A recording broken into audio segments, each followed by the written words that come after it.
Bharat eight ఛానల్కి స్వాగతం.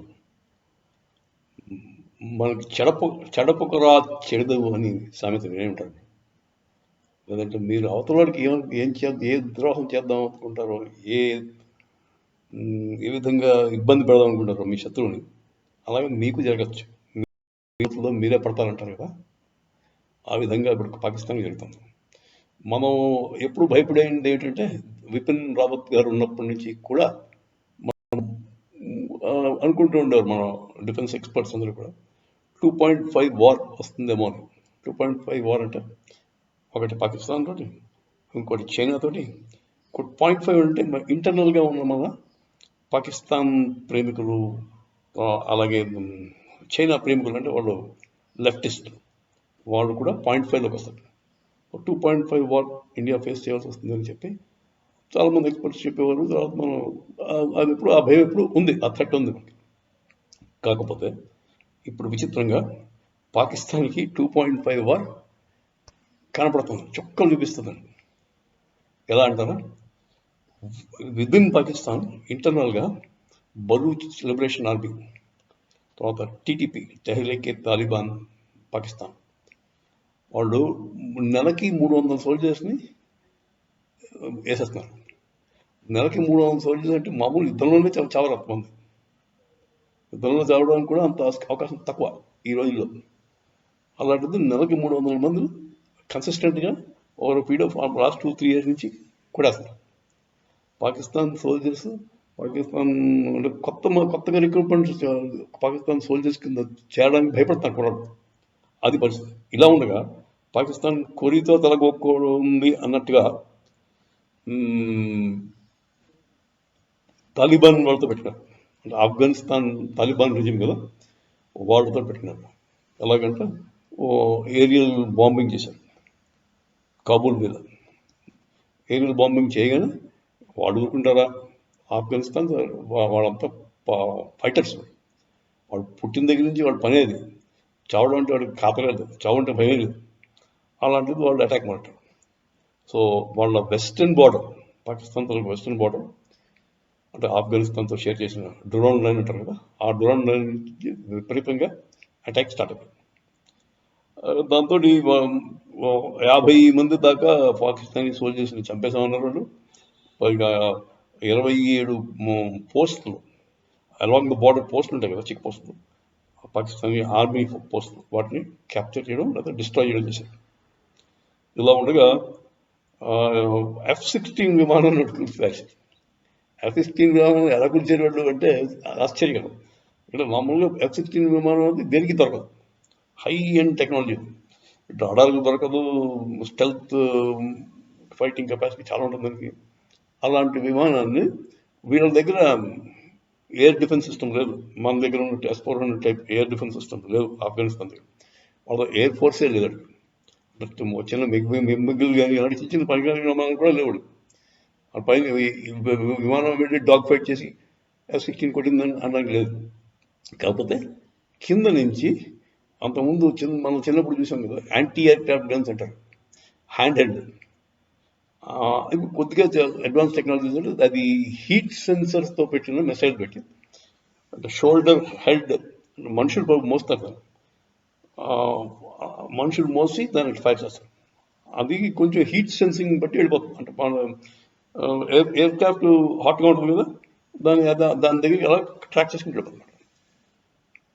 అలాంటి అంటే old fashioned anti aircraft device తోటి వాళ్ళు కూర్చిపోయారు F-16. దీనివల్ల అమెరికా టారిఫ్ పోయింది, అమెరికా పరుగు పోయింది. వాళ్ళు F-16 అమ్ముదాం అనుకున్న ఆశ మొత్తానికి ఎవడు వాడి దగ్గర F-16 కొనరు. అమెరికా పరిస్థితి అదేందా. ఇప్పుడు పాకిస్తాన్ కూడా వాళ్ళు ఏం మాట్లాడాలో వాళ్ళకి అర్థం కావట్లేదు. ఆఖరికి వాళ్ళు ఏమంటున్నారంటే, మేము 6 ఆఫ్ఘనిస్తాన్ విమానాలను కూర్చేసి ఉంటారు. అది ఎంత పనికిరాని స్టేట్మెంట్ చూడండి. ఆఫ్ఘనిస్తాన్ దగ్గర విమానాలే లేవు, అది లేని విమానాలు 6 కూర్చేసారు. సో దీన్ని బట్టి మీకు అర్థమైపోయి ఉంటుంది. మన ఇండియన్ రఫేల్ 5-6 కూర్చోమన్నారు కదా, ఎంత నిజాలు చెప్తారో పాకిస్తాన్ వాళ్ళు. ఇక అర్థం పడుతుంది 500 రాఫెల్స్ కూర్చోమన్నా కూడా ఆశ్చర్యపోతారు. మన దగ్గర లేని కూడా కూల్చేస్తారు. పాకిస్తాన్ కూడా మన దగ్గర లేని ఎక్విప్మెంట్ కూడా కూల్చేసే కెపాసిటీ వాళ్ళకు ఉంది. సో ఇదండి పాకిస్తాన్ పరిస్థితి.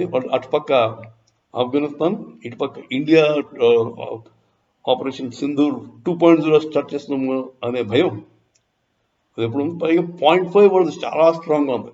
చెప్పాలంటే 0.5 అన్నిటికంటే వాళ్ళ ఇంటర్నల్ వారే చాలా చాలా డిటరెంట్గా వాళ్ళకి భ్రాంతులు చేసేస్తాం. పాకిస్తాన్ ఆర్మీకి రాత్రి నిద్ర పట్టకుండా చేసేది వాళ్ళ internal turmoil. Baloch liberation army, TTP ఏమో ఖైబర్ పఖ్తూన్ఖ్వా. ఈ రెండిట్లో వాళ్ళకి నిద్ర పట్టకుండా చేసేది 0.5 వార్. 0.5 అని కూడా దాన్ని యాక్చువల్గా దాన్నే మేము 2+ వార్ అనొచ్చు. దాన్ని తట్టుకోలేకపోతున్నాడు. ఇదిలా ఉండగా వాళ్ళు ఇది సరిపోదు అన్నట్టు ఆఫ్ఘనిస్తాన్ తోటి బాంబింగ్ చేసి కొరుగుతో తల ఊక్కున్నారు. దాంతో ఇంకా పాకిస్తాన్కి అడ్వైజర్స్ ఎవరో నాకు అర్థం కాదు. వాళ్ళు ఎవరు చెప్తే వింటారో తెలియదు. నేను అనుకోవడం వాళ్ళ సెల్ఫ్ ఇంట్రెస్ట్ కంటే కూడా యుఎస్ వాడు చెప్పడమో, లేకపోతే చైనా వాడు డబ్బులు ఇచ్చాడనో, లేదా సౌదీ వాడు ఏదో ఫండ్స్ ఇచ్చాడనో ఇలాంటి పనులు చేస్తారని నా ఉద్దేశం. టాక్ కూడా అదే. యాక్చువల్గా అమెరికా వాడు వాళ్ళకి ఆఫ్ఘనిస్తాన్ వాడు చెప్పినట్టు వినలేదని చెప్పి ఆఫ్ఘనిస్తాన్ అటాక్ అని చెప్పి ఇన్స్ట్రక్షన్స్ పాకిస్తాన్కి ఇచ్చినట్టున్నాడు. కాకపోతే ఇది కరెక్ట్ టైం కాదు.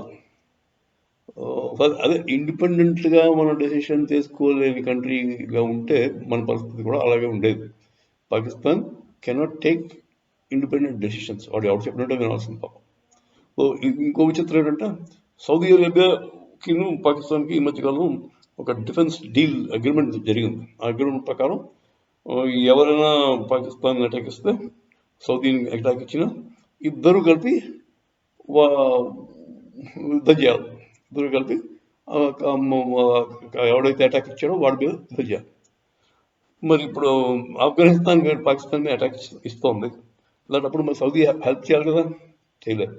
ఏం చెప్తుందంటే మీ ఇద్దరు కూర్చొని బయోలెటరల్గా డిస్కస్ చేసుకుని సాల్వ్ చేసుకోండి, మాకు సంబంధం లేదు అని చెప్పేశారు. అదే పాకిస్తాన్కి ఎటు చూసినా కొంచెం ఇబ్బంది కలిగించే వాతావరణంగానే ఉంది. ఎన్నాళ్ళు పాకిస్తాన్ దాని జియోగ్రఫీ రక్షించుకుంటుందో ఇది చూడాల్సిన విషయం. ప్రొడిక్షన్ 2006-07 కల్లా Pakistan will become multiple pieces, at least 3 to 4 pieces. చూద్దాం ఏమవుతుందో చూద్దాం. జై హింద్.